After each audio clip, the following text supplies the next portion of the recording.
Klar, auf dem Papier haben alle Europäerinnen und Europäer die gleichen Rechte. Aber für echte Chancengleichheit müssen wir auch die materiellen Bedingungen schaffen.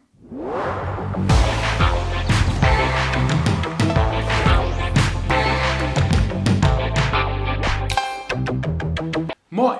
Ich behaupte, die Europäische Republik kann nur entstehen, wenn Europa mehr zusammenrückt. Und für europäischen Zusammenhalt muss Europa gerechter werden. Aber was bedeutet das überhaupt? Für mich bedeutet Gerechtigkeit, dass jedes Mitglied einer Gesellschaft Teilhabe an dieser Gesellschaft haben kann. Kurz gesagt, wir müssen ein Europa auf die Beine stellen, in dem jeder Mensch die Möglichkeit hat, sich selbst zu verwirklichen. In dem alle die Freiheit haben, mit ihrem Leben das anzustellen, was sie für richtig halten. Ohne dabei eingeschränkt zu werden durch das Portemonnaie ihrer Eltern, ihre Herkunft, ihre Hautfarbe, ihren Glauben, ihr Geschlecht, Sexualität oder eine Behinderung. Und dafür reicht es nicht aus, einfach nur zu sagen, oh, alle Europäerinnen und Europäer sind gleich. Dieser Satz ist wahr und er ist eine Errungenschaft. Aber darauf dürfen wir uns doch nicht ausruhen. Chancengleichheit bedeutet eben auch, nicht nur theoretisch die Möglichkeit zu etwas zu haben, sondern auch ganz praktisch die Möglichkeit dazu zu besitzen. Alle haben zum Beispiel die Freiheit, Abitur zu machen, zu studieren und ein Erasmus-Jahr im Ausland zu verbringen. Aber in Wirklichkeit hängt das doch von viel mehr Bedingungen ab. Wenn zum Beispiel meine Eltern kein Geld haben, um mir Nachhilfe zu finanzieren oder keine Zeit, um mir bei den Hausaufgaben zu helfen, dann habe ich es einfach viel schwerer, gute Noten zu schreiben und ein Abitur zu machen. Soziale Benachteiligung wird ganz häufig vererbt. Bei armen Familien, Familien mit einer anderen Herkunft oder Menschen mit Behinderung. Ihnen allen wird es viel schwerer gemacht, an der Gesellschaft teilzunehmen, weil ihnen materielle Dinge fehlen, die diese Gesellschaft voraussetzt. Gerechtigkeit, das kann eben auch die Frage sein, ob es genug Busse gibt und ob diese Busse für alle zugänglich sind, weil sie barrierefrei sind. Ob es Internet gibt, ob es genug Krankenhäuser, Schulen und Universitäten gibt. Und ob es in ländlichen Regionen auch mal einen Jugendclub oder ein Kino gibt. Und wenn man sich all diese Punkte genauer anschaut, muss man leider feststellen, dass es in Europa häufig noch sehr ungerecht und sehr ungleich zugeht. Ob man in einer Wirtschaftsmetropole wie Mailand aufwächst oder an der rumänischen Schwarzmeerküste, ob man in München oder an der Lausitz aufwächst, all das hat Auswirkungen auf die Zukunftschancen und es hat Einfluss auf die Lebensqualität und sogar auf die Lebenserwartung. Und das kann nicht sein. Für ein gerechtes Europa müssen wir die strukturellen Ungleichheiten angehen. Natürlich bestehen Ungleichheiten zwischen den einzelnen Mitgliedstaaten der EU.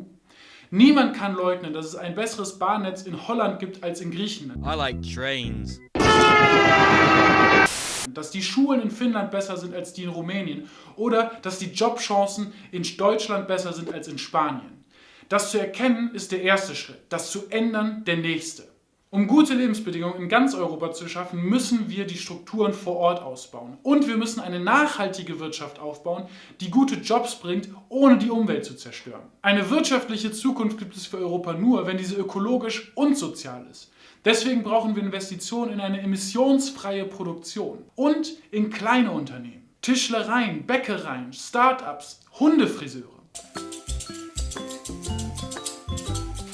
Alles besser als Großunternehmen, die Fördermittel einstreichen, keine Steuern zahlen und abhauen, sobald die Fördermittel auslaufen. Sie hinterlassen nur Arbeitslosigkeit und kaputte Kommunen. Wenn wir Gerechtigkeit in Europa wollen, dann müssen wir auch einander vertrauen.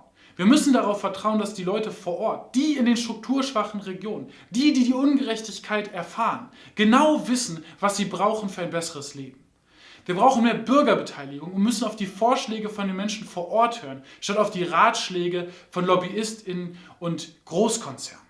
All das ist möglich. Die EU hat mit der sogenannten Regionalpolitik eine Art EU-interne Entwicklungszusammenarbeit. Dafür stehen jährlich zwar immense Summen zur Verfügung, aber eigentlich ist es immer noch viel zu wenig. Und ganz ehrlich, viel von dem Geld wird auch einfach komplett falsch eingesetzt. Das liegt auch daran, dass das Thema in der Öffentlichkeit leider viel zu wenig Leute interessiert. Und wenn der öffentliche Diskurs fehlt, dann werden PolitikerInnen faul und die Industrielobby hat einfaches Spiel. Hol mir mal eine Flasche Bier, sonst streike ich hier und schreibe nicht weiter. Statt Investitionen in Menschen fließen dann Gelder in sinnlose Autobahnen, Pipelines und Großkonzerne. So läuft es in der Regionalpolitik seit Jahrzehnten. Und das muss sich ändern.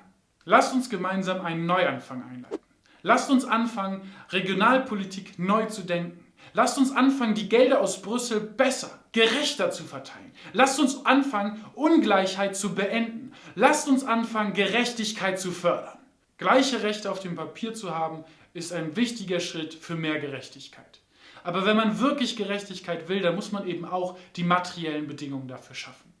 Strukturpolitik kann nur einen Teil dazu beitragen. Andere Teile sind sicherlich höhere Löhne, gerechte Steuern und bessere Bildung und noch viel, viel mehr.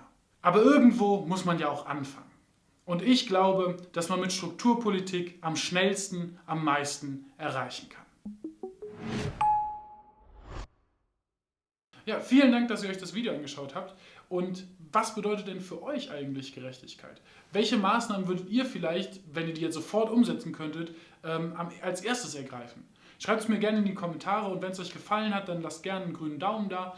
Und ansonsten bleibt sicher, bleibt gesund und vor allen Dingen stay united in diversity.